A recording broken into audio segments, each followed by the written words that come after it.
नारायणाय विद्महे वासुदेवाय धीमहि तन्नो विष्णु प्रचोदयात्। स्वागत है आप सभी का मेरे यूट्यूब चैनल पर। मैं हरिओम शर्मा आज आपको कार्तिक मास के 25वें अध्याय की कथा सुना रहा हूँ।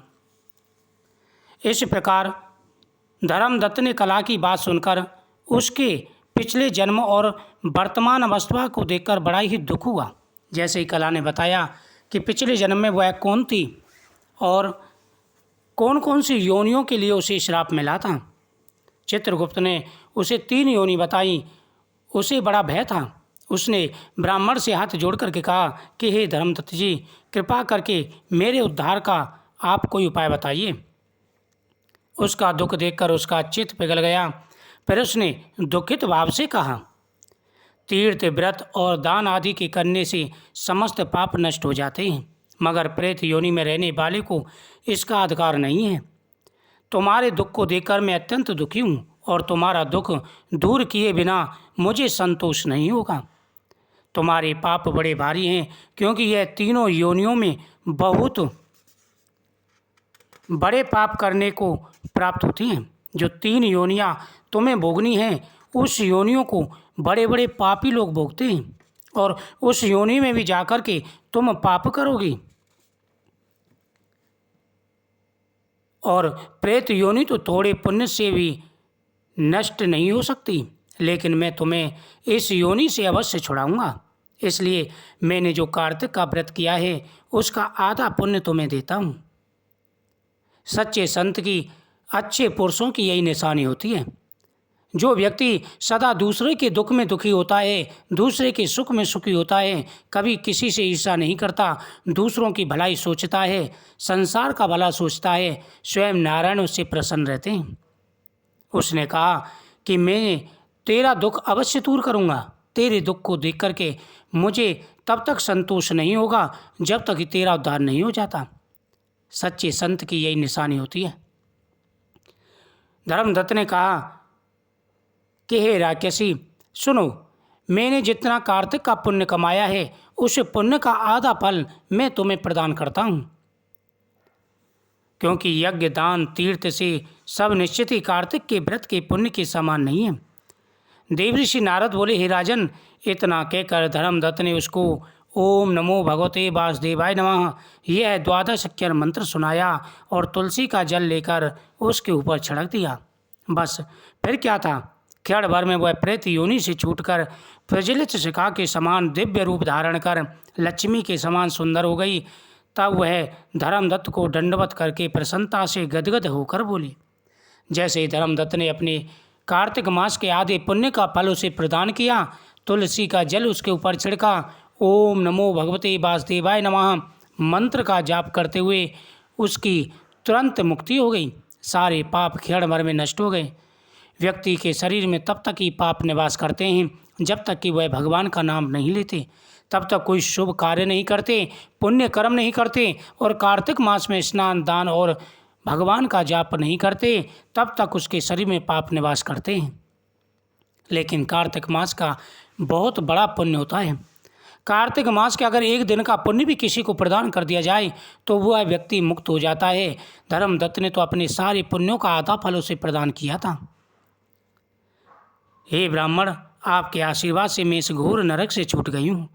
मुझे पाप सागर में डूबती हुई के लिए आप नौका के समान हैं। नारद जी ने कहा, हे राजन, अभी कला इसी प्रकार कह ही रही थी, वहाँ पर विष्णुगढ़ एवं दैत्यमान विमान लेकर आ गए। और जैसे ही कला ने ब्राह्मण को धन्यवाद किया, उसी समय वहाँ पर भगवान विष्णु के पार्षद आ गए, जिसे जयशील और सुशील कहते हैं, जिसे जय और विजय कहते हैं, सुशील और पुण्यशील कहते हैं, अनेकों प्रकार के इनके नाम हैं। वह दैत्यमान विमान लेकर के वहाँ पर आ गए। विमान के द्वार पर अप्सराएं और गढ़ बैठे हुए थे। धर्मदत्त ने उनको देखकर प्रणाम किया। पुण्यशील और सुशील नामक भगवान विष्णु के गढ़ों ने धर्मदत्त को अपने हाथों से ऊपर उठाकर उसका अभिनंदन कहा कि हे दुर्ज श्रेष्ठ, आप धन्य हैं जो सदा भगवान विष्णु के व्रत कथा और सेवा में लगे रहते हैं। आपने जो अपने बाल्यकाल में पवित्र और शुभ कार्तिक व्रत किया है, उसके आदि फल से कला के पूर्व जन्म के एकत्र पाप नष्ट हो गए हैं। हे ब्राह्मण, तुम पुण्यवान हो, तुमने जो फल इसको दिया है इसके सैकड़ों जन्मों के पाप नष्ट हो गए हैं। यही नहीं, आपकी कृपा से इसके सैकड़ों जन्मों के पाप तुरंत नष्ट हो गए। आपके जागरण आदि करने से पुण्य प्रभाव से आकाश मंडल में यह विमान आया है।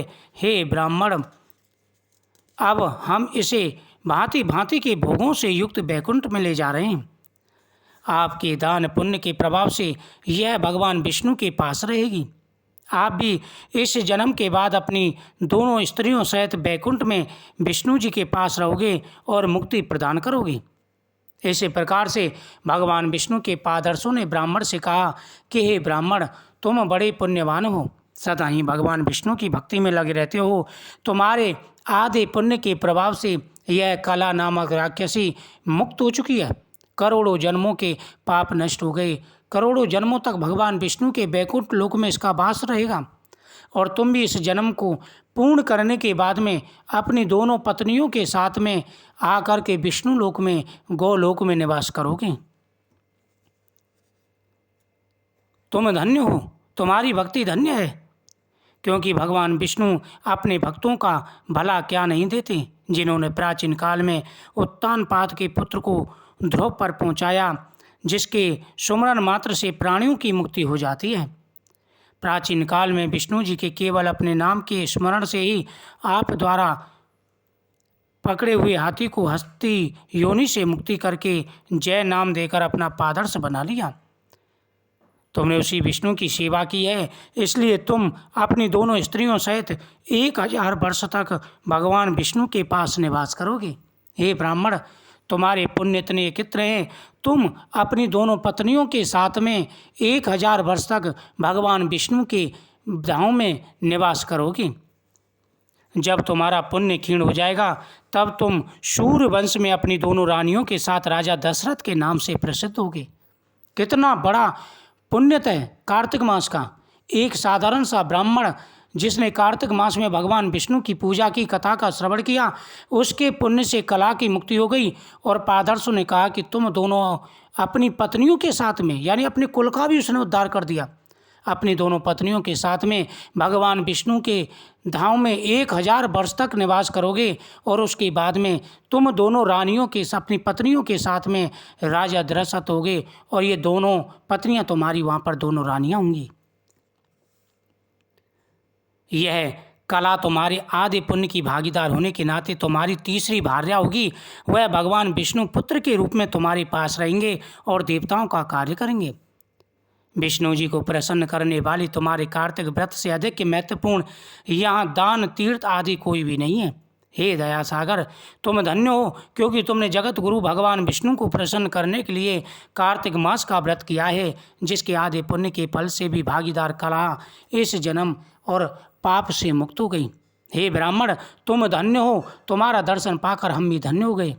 इस समय हम इसे अपने साथ विष्णु लोक को लेकर के जा रहे हैं। इति श्री कार्तिक मास का 25वां अध्याय संपूर्ण। ओम नमो भगवते वासुदेवाय नमः। मंत्र का जाप करते हुए प्रतिदिन इस कथा का श्रवण करने से मनुष्य के शरीर में कभी भी पाप निवास नहीं करते, सदा ही भक्ति उनके पास रहती है।